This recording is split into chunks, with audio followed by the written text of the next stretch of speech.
Hey guys, so today we're looking at this climate control module from a Kia automobile of some sort. I don't know the model.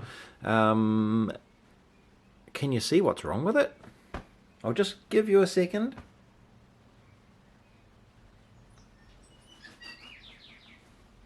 No? How about now? Can you see what's wrong with it?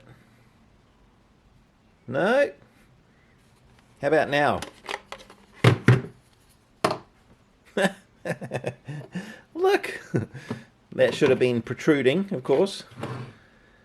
But check it out. The only thing that is holding this together is 1, 2, 3, 4 little tiny bits of PCB. They've cut a slot right around it. So all it takes is just one too hard a knock on the front of it and it snaps it right out. And those 4 little bits are where the traces connect through to the rest of the board as well. Absolutely ridiculous design. So we now have to find a way to reattach it and make it stronger. So it appears to be entirely clipped together. There's no screws here, so we'll start with the back cover so we can see what we're dealing with inside. Just lift over the clip gently, enough to get it to stay so that the next one might move. There you go. You don't want to get on camera. you don't want to lift too high and snap it off. Just enough to just get over the edge, and then if it can pull back and hold itself in place, that's even better. So once you get a couple done, the rest of them slip off pretty easily. A lot of automotive stuff is clipped together in this fashion. Instrument clusters, radio stuff.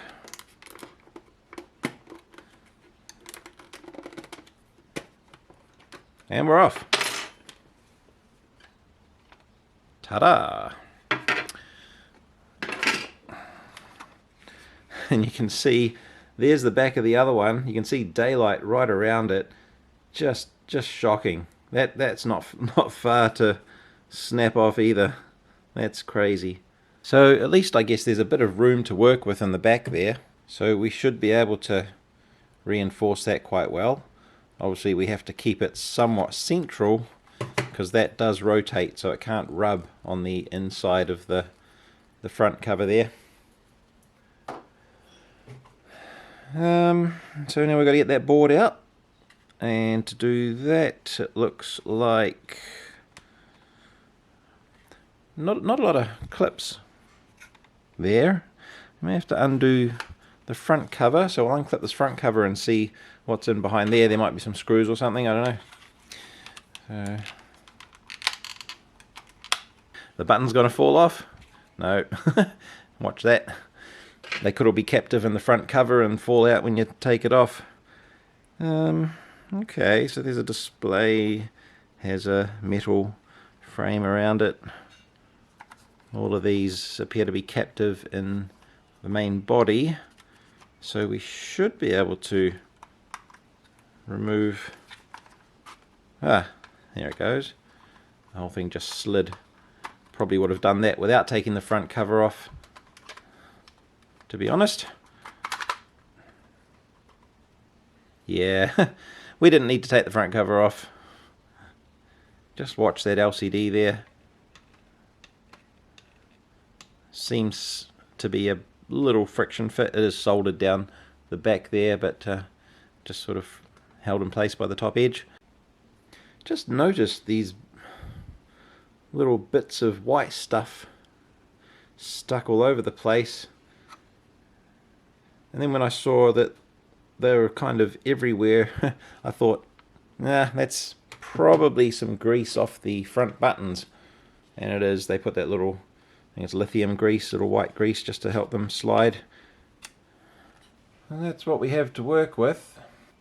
We're going to have to take this whole rotating section off, the knob and the switch section, and just make it a bare PCB so we can work with both sides. But that's what we're dealing with. And look at the back. yeah, fairly clear there where the traces go and what little is holding this together. Can't believe it. Kia, you have to do better than this. I mean, when you've got even, you know, even the most careful adult can have an accident, but if you've got kids bouncing around in the front and they happen to just knock the front of the knob there, it's not going to take much at all. So to disassemble this, it looks like they've developed their own switch unit. So this white section under the knob there is it's all one piece.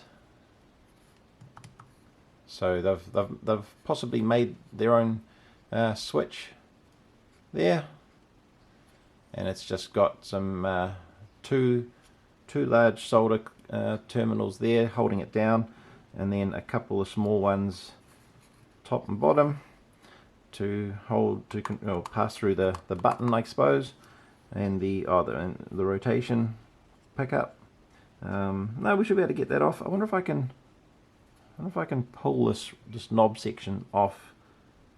There is what looks like a clip there. I'll give that a bit of a prod, because if I can take that off, if I do need to apply hot air or anything, we don't risk melting the plastic. So just under here, let's see if I can get a better shot for you. Just here, there's a plastic clip. So I can lift that clip up. And I think that might be holding the knob on. Yeah, there's 1, 2, 3. There's 3 of these. So with a little pressure, trying to push this off, you lift the clip and push up on it so that the clip doesn't re-latch. Now you have to hold it there while you get the other one. That's a bit awkward.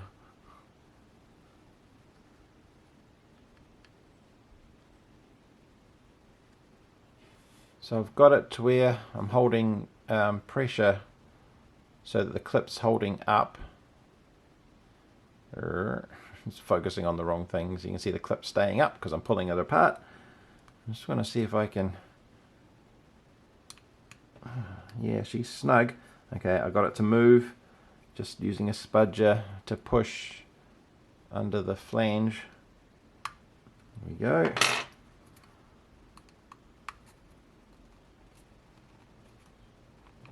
No, now it stopped again. Cool, let's try that again. Can we...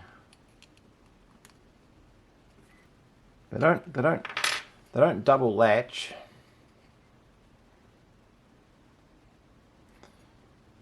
So we've lifted it up there. I don't quite know what's... Oh, a bit more of a solid pull. Now it feels stuck again.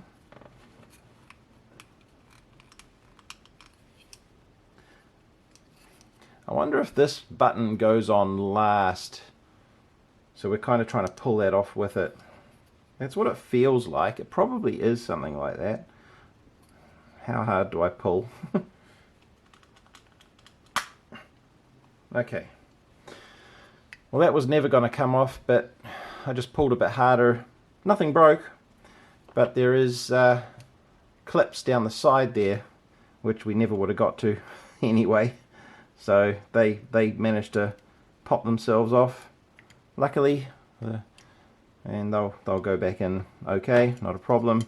But they do hold this center section, so yeah, they do hold the center section in,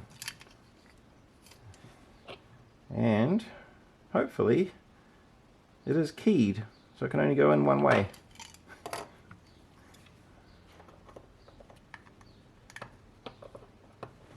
Cool. Looks like it only goes in that way. So that means that with the button in place, it's that way up. So you can see there's a black little black switch down the bottom, that's our push button. And the way the LEDs are arranged, you've got a group there at the top and a single LED below the switch at the bottom. So just keep that in mind, that LED at the bottom needs to be that way oriented so that when we put it back in the hole, it's right way up. I add some fresh solder to these terminals just to help the removal of them.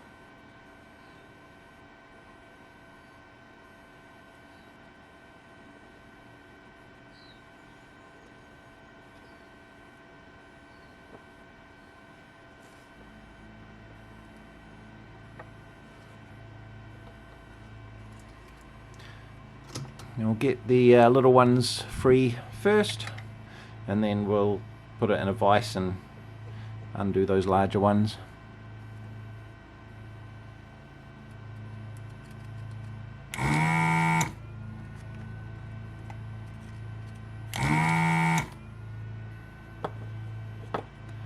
So handy that you got to get one of these. If you don't have one already, you got to get one.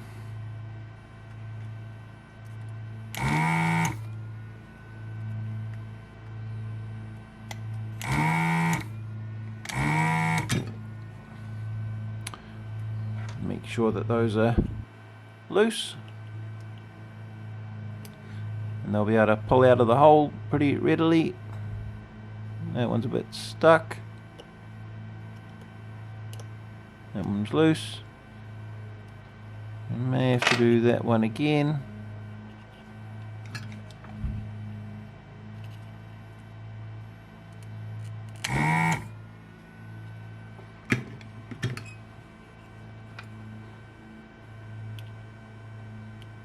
There we are, both of them nice and loose. And we'll have to, I think, solder wick away the larger ones because they're a nice big flat terminal. You don't get a nozzle that's a big wide flat nozzle on these things. Big dollop of flux just to make sure. Let's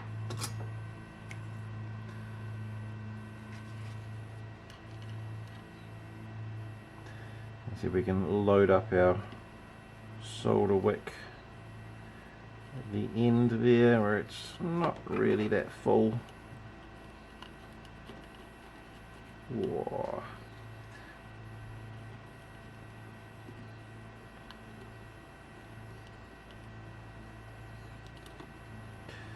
A lot of solder there, a lot of heat. Stop turning. What we could possibly do is get a screwdriver under there and lift up on it once it's molten. That's probably the best next step, actually, just to get it off, because there's not a lot of solder holding it. So I think we'll do that.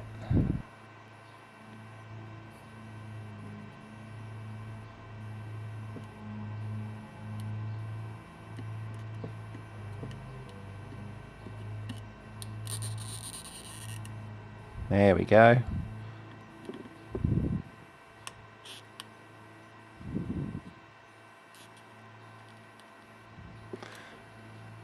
Now we'll get the other side going.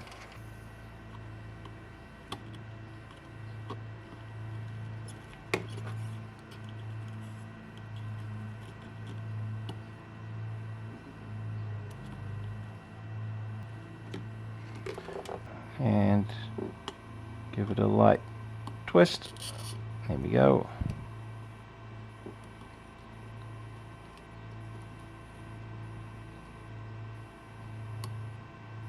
And we're free. Just got to get that side now.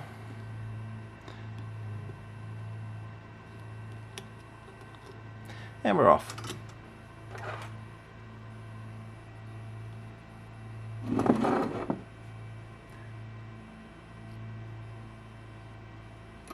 Now, as far as alignment goes, you can't really go wrong.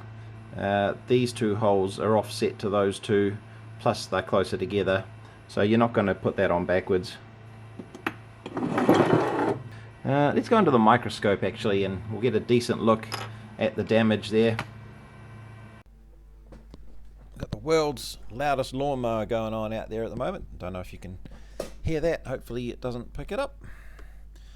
Okay, must have a couple of different colors going on. You can see the opaque lenses on the left versus the clear ones from all the rest of them. Anyway, here's our damage. So it looks like we have one trace here, which oh yeah, there we go. Horrible brown solder mask, covers everything.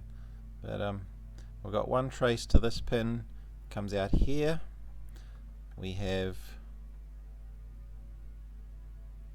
what's left of that trace. It comes down to the LED. If this trace looks like it goes to here, and then this trace is quite a bit thicker, comes in here, so looks like a power feed for the LED. Then we flip it over, we have green solder mask. Why would they bother? So we can see that one's fairly obvious, that one's fairly obvious, that one's fairly obvious, so there's that one. Wonderful. Just going to clean that flux off.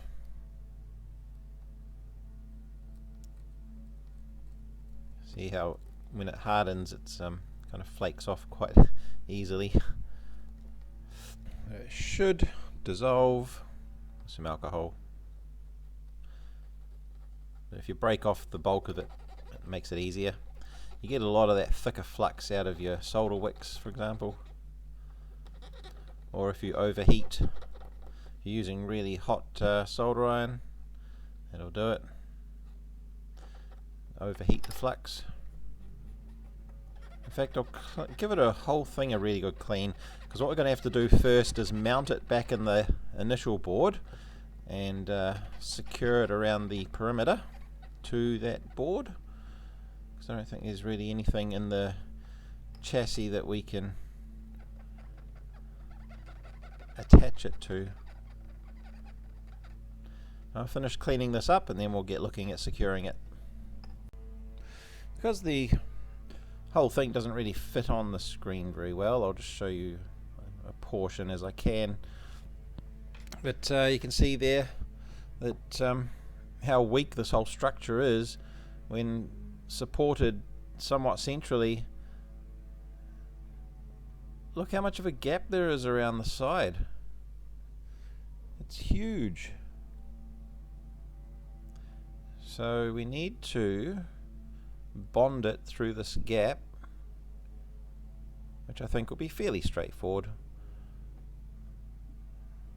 and then run jumpers across, because there's no way that we can join it by this again. I'm wondering if it was a routing error in the package, and when it created the PCB it went and cut it out when it wasn't supposed to, and of course they went, oh no, we'll just run with it, you know. You can't halt production and redo it all again. Let's just cross fingers and hope that it'll hold. Maybe that's what happened, and it was only supposed to route out around here and leave this intact, but I don't know. Or maybe they were thinking of punching it out and mounting this piece separately on the front panel. Perhaps that's what they were going to do, and then decided against it. Maybe they designed the front panel wrong and it wasn't going to be able to happen, so they had to leave it attached to the PCB. Now, how am I going to hold this in place? I think I could probably just tape it through from the back and then fill it with epoxy. I think is probably going to be the way to go, because there's really not going to be any solid way of holding that. I suppose what you could do, hard to tell with this brown solder mask, I don't think there's any ground underneath there. Just like here, I don't think it's covered. I think it's going to be somewhat like this, where you've got a trace with blank around it, so we can't solder a metal pad right across in places to hold it. So I've stretched a piece of Kapton tape across so that there's a bit of tension on it, and that's going to help hold the board in position.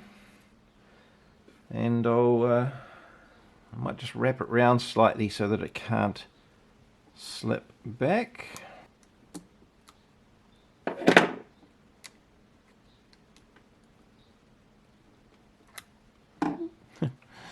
Thought it was going to tear easier than that.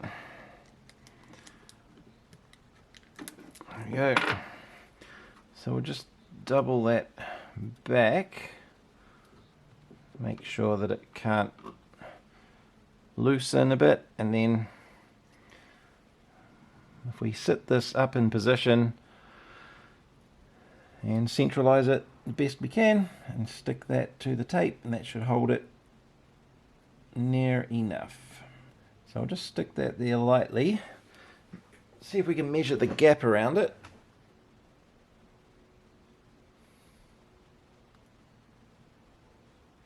I'd say that's pretty central.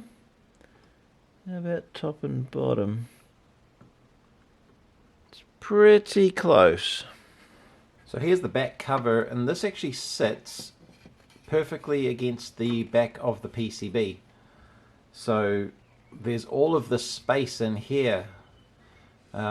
We can fill this up too so that it's level with here, and then that will provide support against the back of the PCB.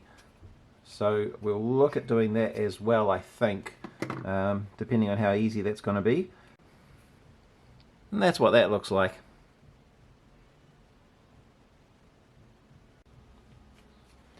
So we mix our two somewhat even parts of epoxy together.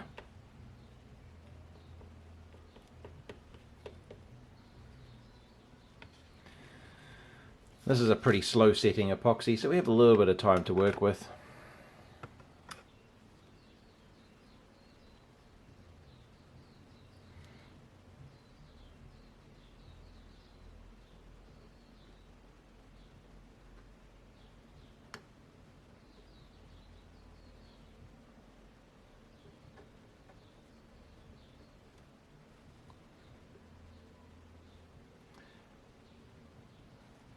And it's probably going to sag and settle into the groove, so I won't go right up to the cutouts where the traces are. I won't go right up to the traces, but that'll allow it to bleed toward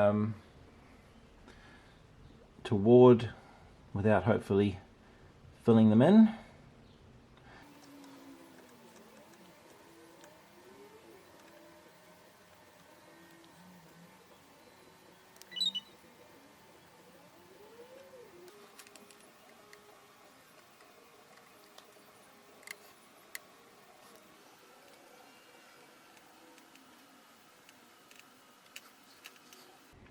This is going to take quite a few hours to really harden, so it's going to have to sit like this until then. Alright, let's let that harden. I may just prop up the underside a little just to ensure that it's perfectly level. I think the tape's doing a good job of holding it level. I'll get it off the vise and just double check, and if I need to I'll just put something underneath there just to be sure.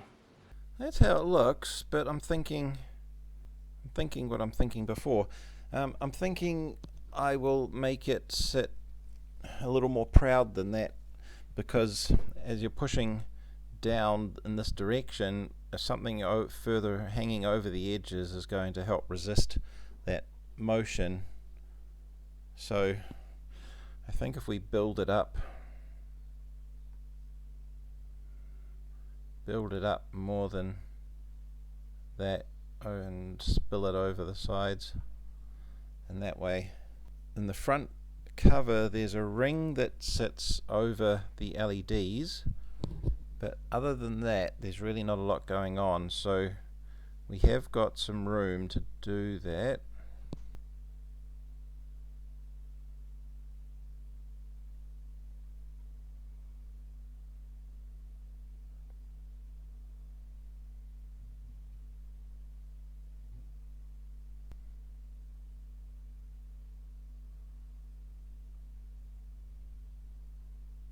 let's not forget our rotational piece. That hooks in there. Oh, that's okay. As long as we stay on the outside of the white line, we'll be okay. So we can't cross the white line. That's okay, that's okay. And our switch will sit within that. Well, that looks pretty good. It is now the next day. It's had plenty of time to harden, and it feels pretty solid. It's definitely not gonna go anywhere if I push on that, supporting the main board. There's it's definitely flexing the main board. If I try and give it a bit of a twist, it's certainly held in there pretty rigidly. So now we can get on with the reconnections. Get a sharp blade and we will expose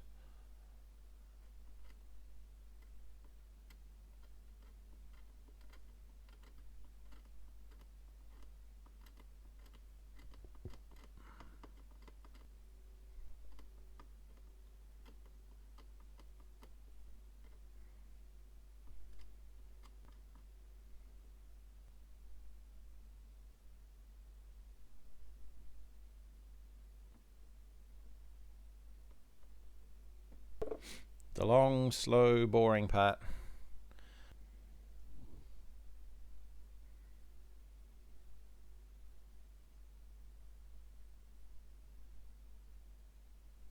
Gotta strip off the enameling on the wire.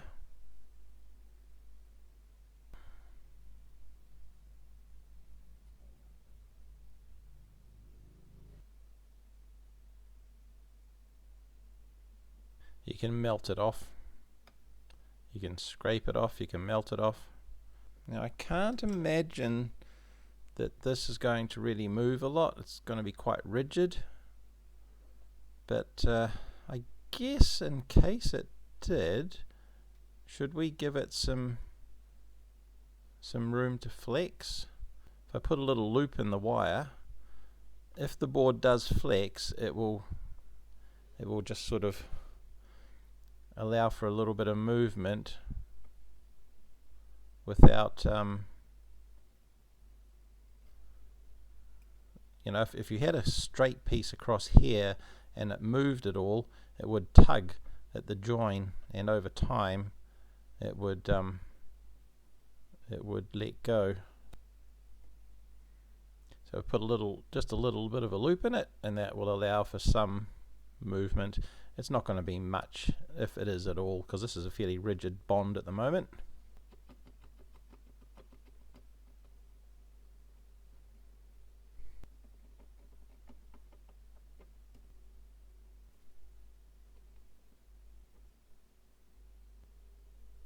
Getting heat into it is quite key for removing that.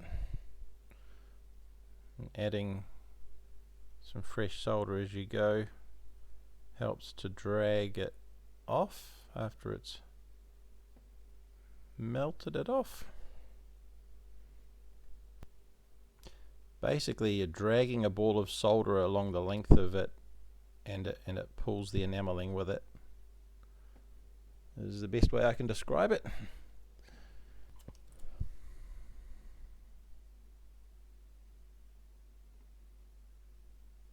A little bit of a hump in there as well.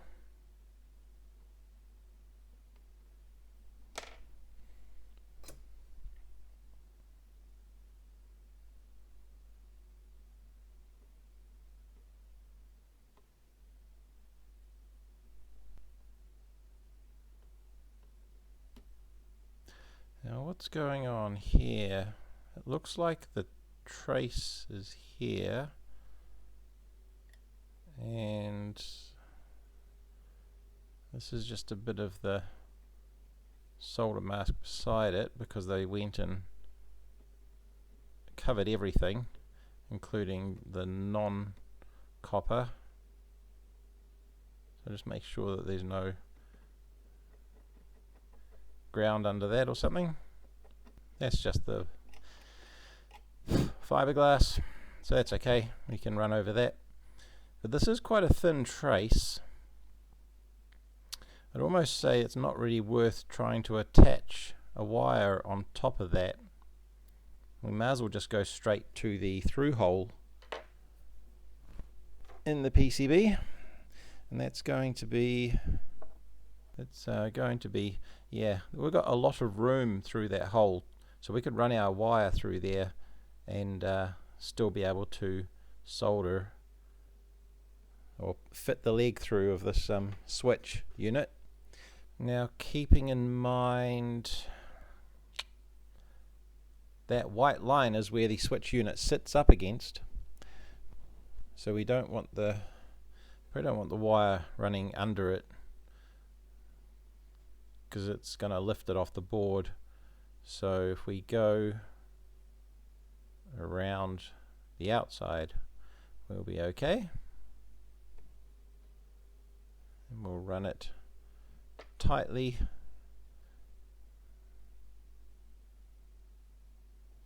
In fact, if you bend it over, that will help. We can have it so that it sits against one side of the hole, so that the switch pins don't get tangled around it, for example. We'll probably run it around there, will be the way to go.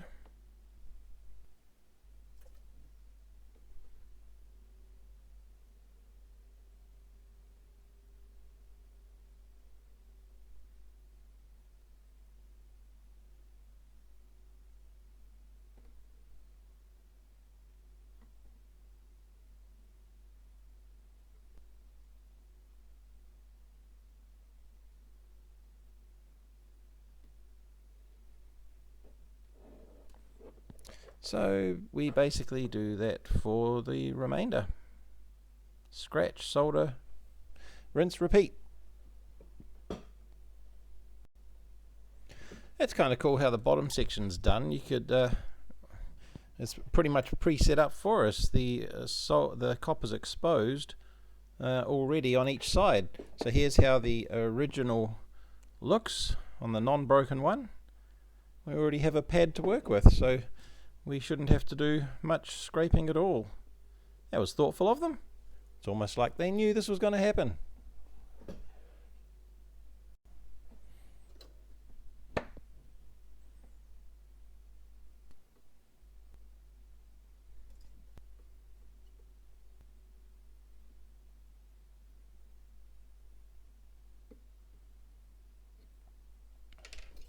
Now this is pretty close to the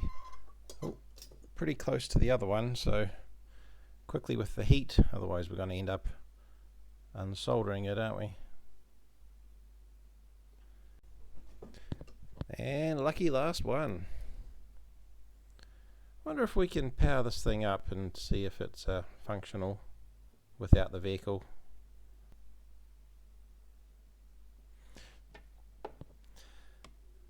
Well, that's all of them. That one, that one, that one. Should probably do a bit of a clean up. Now we just need to get the switch assembly back on. And that should be fairly straightforward. And alright, clip each side down into the board. They are bent in a way that do create a physical retention as they go through the holes. Jumper wire, and before we solder it all on, just a quick sanity test that we did get it up the right way. There you go. Oh, okay, this needs to push all the way in and clip into place before it'll hit the button.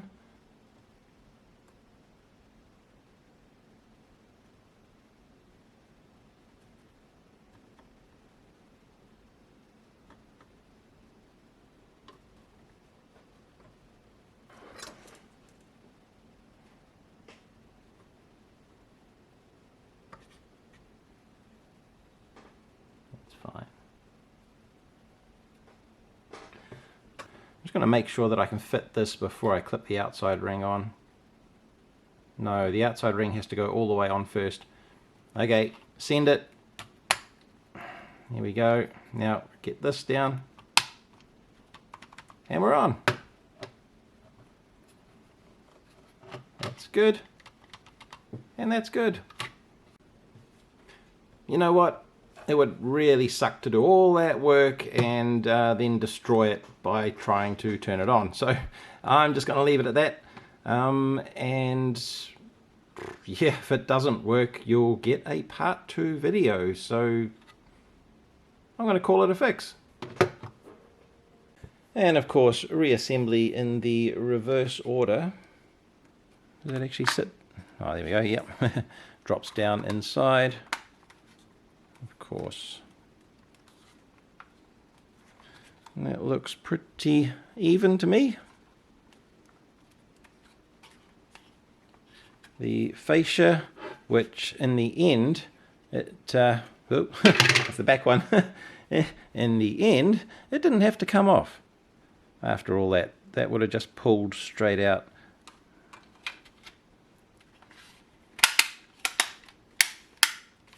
And then the backing.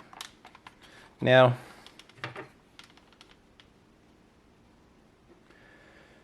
I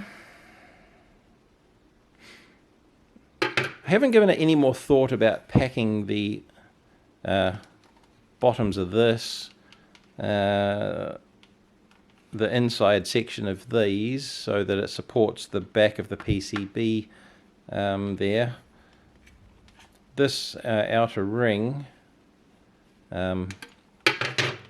sits on the outside, on the main PCB, so it doesn't go against the switch panel.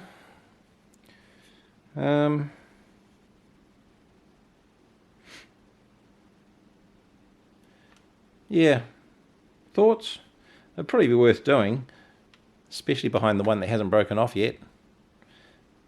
But I haven't really got a lot of things that I could cut out to use there. Well, I think that's plenty strong, that repair. And if it happens again, it'll be more content.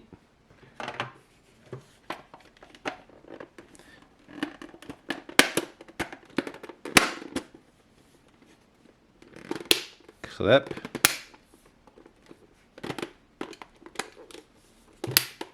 Clip. Here we go. The buttons feel good. Everything's good. Well, I hope you like that one. I think Kia could do better in their design, or whoever they shop that out to. As I said, you know, you can be as careful as you like, but if you got people bouncing around in the front, some kid throws a ball from the back, you know, anything could happen. And yeah, doesn't take much of a knock to pop those out. Well, thanks for watching. We'll catch you in the next one.